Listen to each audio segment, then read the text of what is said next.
Sige lang, magtiis ka. Sige lang, patawarin mo. Sige lang, magpaloko ka ng paulit-ulit. Huwag kang iiyak sa amin. Huwag kang mag-inarte. Huwag mong sabihin na nagloko na naman. Ginusto mo yan. Pinatawad mo, di ba? Pang ilan na? Narato guys, if you cannot see me here anymore in social media, you know where is Angie. She is in jail. The case. Ito, napakaswerte natin na bunot si Idol. Lagi po ako nag-engage, Idol. O tama, Dol. Engage lang, Idol. Ipagpatuloy mo yan, ha, para mabilis ang pag-angat ang iyong mga followers dito sa TikTok na to. At sa lahat ng mga may pangarap na magkaroon.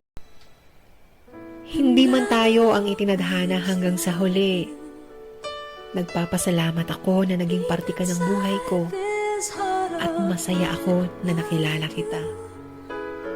Salamat.